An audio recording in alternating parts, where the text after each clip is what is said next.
Hello दोस्तों, नमस्कार। आपके अपने यूट्यूब चैनल पर आपका स्वागत है। इस वीडियो में हम बात करेंगे कई सारी इम्पोर्टेंट खबरों के बारे में। एएसएम की लिस्ट जो आई है काफ़ी इम्पोर्टेंट देखने को मिली है। कई सारी कंपनियों को राहत दी गई है। साथ ही कुछ कंपनियां जिनमें खबरें हैं, खबरों का रिएक्शन उनके ऊपर देखने को मिल जाएगा। वीडियो शुरू करने से पहले कहना चाहूँगा, अगर किसी ने चैनल पर फर्स्ट टाइम विजिट किया है तो चैनल को सब्सक्राइब कर लें और बेल आइकन को ज़रूर दबा लें। साथ ही हमारे दूसरे चैनल बिजनेस वर्ग, आप इसको भी सब्सक्राइब कर सकते हैं, बेल आइकन को भी हिट करके रख सकते हैं। सबसे पहले बात करेंगे एएसएम लिस्ट के बारे में, क्योंकि एएसएम में काफ़ी बड़ा बदलाव हुआ है, इसलिए सबसे पहले इस पर डिस्कस करेंगे। शॉर्ट टर्म की लिस्ट में देखें 26 कंपनियों को ऐड किया गया, जिनके नाम हैं, आप देख सकते हैं, एडवेट एनर्जी ट्रांजिशन, वहीं Ausom enterprise, Camlin fine sciences, Centum electronics, eClerx service, frontier spring, GE Vernova टी&डी India, HCP Plastene Bulkpack limited, वहीं Inspirisys solution, ITD cementation, Jonjua overseas का नाम है। साथ ही आप देख सकते हैं Kanungo financiers link limited, Mayur flooring, Nahar industrial enterprise, nucleus software, RACL, geartech, Reliance home finance, Rir power electronics, Shankara building product, साथ ही ताल एंटरप्राइज, टीआईएल जैसी कंपनियां शॉर्ट टर्म की लिस्ट में ऐड की गई हैं। लेकिन बाहर निकलने वाली कंपनियों की लिस्ट काफ़ी लंबी है। 19 कंपनियां बाहर निकली हैं, जिनमें से कई सारी पॉपुलर कंपनियां जैसे 63 moons technology, ABG logistic, Banco product, Choksi Asia, Cochin shipyard, Eureka Forbes, Infobeans technology, IOL chemical pharmaceutical, Jaicorp, KPI green energy, precision wire India, premier explosive Tamil Nadu, news print and paper, Themis medicare, Vipul organic और बीएमएस इंडस्ट्री, ये सभी कंपनियां short term के ASM से बाहर निकली हैं। तो केपीआई ग्रीन एनर्जी खासतौर पर, इनके अलावा कोचिन शिपयार्ड, 63 मून्स टेक्नोलॉजी, इन कंपनियों के ऊपर आप चाहें तो नज़र रख सकते हैं। लॉन्ग टर्म के एएसएम में भी बदलाव हुआ है। यहाँ पर 2 कंपनी ऐड की गई, जैसे एक्जारो टाइल्स और ग्रेटेक्स इंडस्ट्री का नाम है। साथ ही स्काई गोल्ड एंड डायमंड को स्टेज 4 में शिफ्ट कर दिया गया, तो ये कंपनी भी काफ़ी फोकस में रहने वाली है। इनके अलावा बात करेंगे कई सारी कंपनियों के बारे में जिनके प्राइस बैंड बदले गए। लगभग देखा जाए 29 कंपनियों के नाम है, जैसे 7NR रिटेल का 5%, एएसएम टेक्नोलॉजी का 10% और फ्रंटियर स्प्रिंग का देखें 10% प्राइस बैंड रहेगा। एचटी मीडिया का 5% किया गया है। आईएफसीआई में काफ़ी अच्छा मोमेंटम रहा, इसका प्राइस बैंड घटाकर 10% कर दिया है।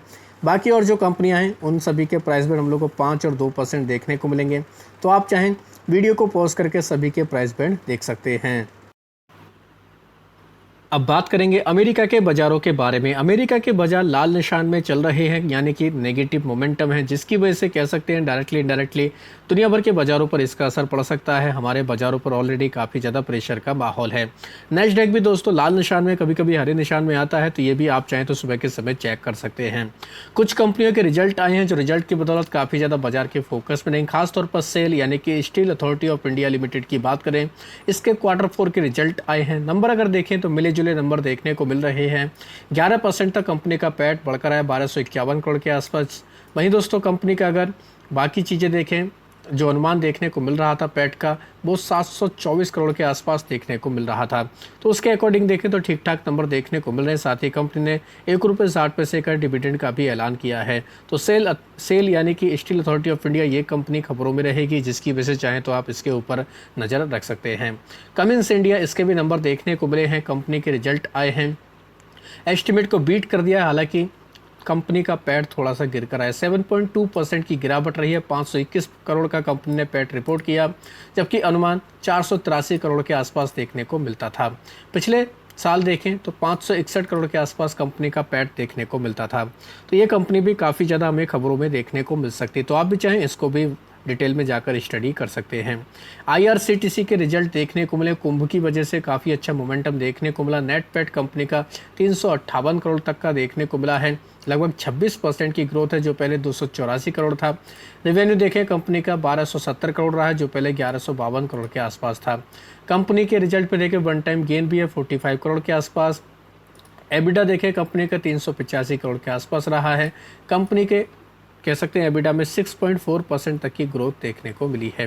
तो आईआरसीटीसी के नंबर अगर देखा जाए तो मिले जुले ही नंबर देखने को मिल रहे हैं, तो ये कंपनी भी काफ़ी ज़्यादा हम लोग को खबरों में देखने को मिल जाएगी। सेबी की तरफ से एक काफ़ी इंपॉर्टेंट डिसीजन लिया गया इंडसइंड बैंक से रिलेटेड ये न्यूज़ है। इसके एक्स सीईओ और 4 अदर हैं दोस्तों, इनको बाज़ार से कह सकते हैं बैन कर दिया, एक तरीके से इनके ऊपर रोक लगा दी है। इनके ऊपर हम लोग को कुछ ट्रेडिंग से रिलेटेड मामले देखने को मिले थे, इनसाइडर ट्रेडिंग का मामला देखने को मिल रहा था। तो फिलहाल इनके ऊपर दोस्तों एक्शन लिया गया सेबी की तरफ से, तो ये भी कहीं ना कहीं कह सकते हैं इंडसइंड बैंक के लिए काफ़ी नेगेटिव खबर है।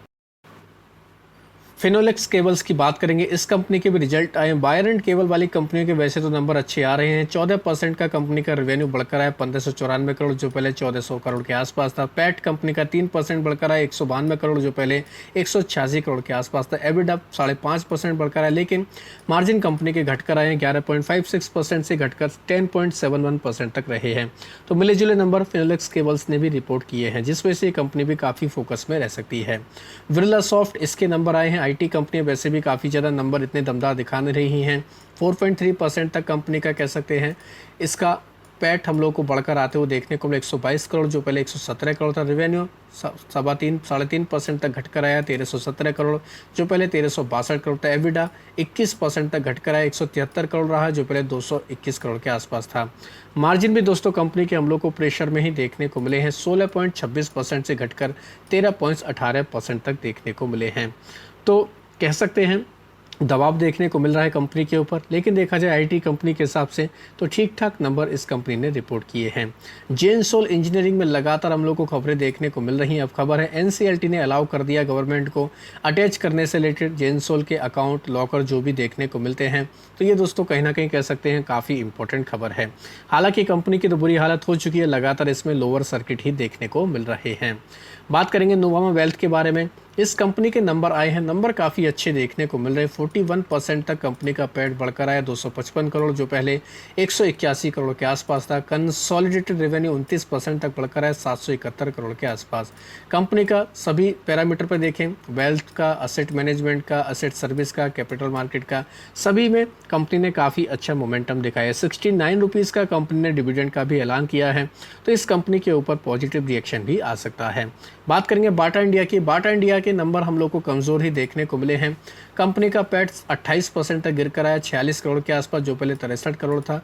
रेवेन्यू कह सकते हैं ये भी हम लोग को घटकर आते हुए देखने को मिला, 1.25% घटकर आया 788 करोड़, जो पहले 798 करोड़ के आसपास था। एबिडा 26% तक गिर कर आया। मार्जिन भी कंपनी के 200 बेसिस पॉइंट के आधार पर हम लोग को घटकर आते हुए देखने को मिले। तो कमज़ोर नंबर पेश किए गए बाटा की तरफ से, तो इस कंपनी के ऊपर भी रिएक्शन देखने को मिल जाएगा। दीपक नाइट्राइट, इसके भी रिजल्ट आए हैं, कमज़ोर नंबर देखने को मिल रहे हैं। 20% कंपनी का कंसोलिडेटेड नेट पेट घटकर आया है। हायर इनपुट कॉस्ट की वजह से सारी चीज़ें देखने को मिली हैं। साथ ही कंपनी का रेवेन्यू भी अगर देखें तो रेवेन्यू में भी इतना कोई दम देखने को नहीं मिला, 2.25% 2.5% की ग्रोथ है। तो कह सकते हैं काफ़ी कमज़ोर नंबर दीपक नाइट्राइट के रहे, तो चाहे इसके नंबर डिटेल में आप लोग पढ़ सकते हैं। अवंती फीड, इसके भी रिजल्ट आए हैं, नंबर देखें तो कंपनी का पैट करीब 40% तक बढ़कर आए, काफ़ी अच्छे नंबर देखने को मिले। 157 करोड़ का पैट रिपोर्ट किया, जो पहले 152 करोड़ का था। कंपनी का रेवेन्यू भी देखें, ये भी हम लोग को दोस्तों 8% तक ग्रो होते हुए देखने को मिल रहा है। तो अच्छे खासे नंबर कह सकते हैं। कंपनी के मार्जिन भी इंप्रूव होकर आए। 9 रुपये का कंपनी ने डिविडेंड का भी ऐलान किया है। बात करेंगे हेडलबर्ग सीमेंट के बारे में, इस कंपनी के भी रिजल्ट देखने को मिले जुले नंबर हैं। सीमेंट कंपनियों के वैसे भी नंबर हम लोग को मिले जुले ही देखने को मिल रहे हैं। 3% तक कंपनी का पैट घटकर आते हुए देखने को मिला, 52 करोड़ के आसपास पहले था, जो अब हम लोग को 50 करोड़ के आसपास देखने को मिला। रेवेन्यू करीब 3% तक बढ़कर आया है। साथ ही एबिडा देखें 2% बढ़ा है। कंपनी के अगर दोस्तों मार्जिन देखें, ये घटकर आए हैं 14.89% से 14.79% तक रहा, यानी कि मामूली से मार्जिन में भी हम लोग को प्रेशर देखने को मिला। 7 रुपये का कंपनी ने डिविडेंड का ऐलान किया। नेटको फार्मा, इसके रिजल्ट आए हैं, नंबर देखें तो ठीक ठाक है। 406 करोड़ का कंपनी ने इस बार पैट रिपोर्ट किया, 5% की ग्रोथ रही, 386 करोड़ पहले था। रेवेन्यू 16% तक बढ़कर आया है। कंपनी के मार्जिन देखें दोस्तों 46.55% से घटकर 44.89% तक रहे हैं, यानी मार्जिन पर दबाव रहा है। और मार्जिन पर दोस्तों कंट्रोल करने के लिए कंपनी को काफ़ी ज़्यादा चैलेंजेस देखने को मिल रहे हैं। मिश्र धातु निगम लिमिटेड, इसके भी रिजल्ट आए हैं। इसके नंबर देखें तो ठीक ठाक नंबर देखने को मिल रहे हैं। वैसे भी हम लोग को डिफेंस वाली कंपनियां काफ़ी फोकस में ही देखने को मिल रही हैं। कंपनी का पैट 46 करोड़ से बढ़कर 56 करोड़ हुआ। आय यानी इनकम 405 करोड़ से बढ़कर 410 करोड़ देखने को मिला। एबिडा कंपनी का 80 करोड़ रहा, जो 80 करोड़ से बढ़कर 93 करोड़ के आसपास रहा। तो कब कह सकते हैं ठीक ठाक नंबर कंपनी की तरफ से रिपोर्ट किए गए हैं। कुछ और कंपनियां हैं जो खबरों के दम पर काफ़ी फोकस में रहेंगी। खासतौर पर देखें बालाजी अमाइंस, इसके भी नंबर आए हैं। कंपनी का पैट 72 करोड़ से घटकर 40 करोड़ रहा। आय 414 करोड़ से घटकर 350 करोड़। एबिटा 97 करोड़ से घटकर 59 करोड़। कंपनी का एबिटा भी हम लोग को 23% तक घटकर आते हुए देखने को मिला है।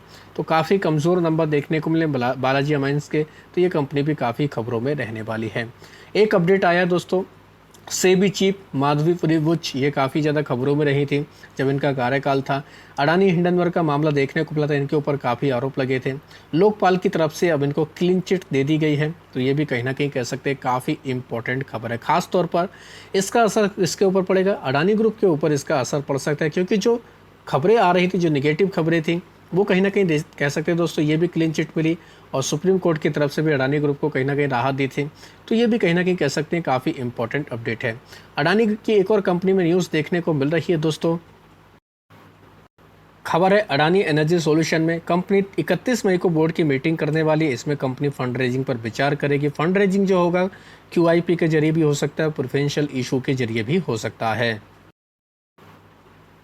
अडानी पोर्ट की बात करेंगे, इसमें भी न्यूज़ देखने को लिए कंपनी 5,000 करोड़ रुपए का फंड रेज की है। 15 ईयर का बॉन्ड ये हम लोग को देखने को मिला है, तो कहीं ना कहीं कह सकते हैं ये भी काफ़ी बड़ा डेवलपमेंट है। NSE के IPO को लेकर दोस्तों कुछ पॉजिटिव खबरें सामने आ रही हैं। कहीं ना कहीं ये जल्दी ही दोस्तों हम लोग को आते हुए देखने को मिलेगा। इस वजह से क्या हुआ है, अनलिस्टेड मार्केट में जो NSE का हम लोग को दोस्तों प्राइस देखने को मिला है, 2300 रुपये के लेवल को हिट करते हुए देखने को मिला है। तो काफ़ी ज़बरदस्त तरीके से इसका वैल्यूएशन बढ़ता हुआ जा रहा है। तो इसका असर डायरेक्टली इनडायरेक्टली BSE के ऊपर देखने को मिलेगा। तो ये कंपनी भी काफ़ी ज़्यादा खबरों में रहने वाली है। तो आशा करता हूं दोस्तों आपको ये वीडियो अच्छा लगा होगा। वीडियो अगर पसंद आया तो चैनल को सब्सक्राइब कर लें, बेल आइकन को दबा लें, ज़्यादा से ज़्यादा लोगों में शेयर करें। धन्यवाद दोस्तों, बाय बाय।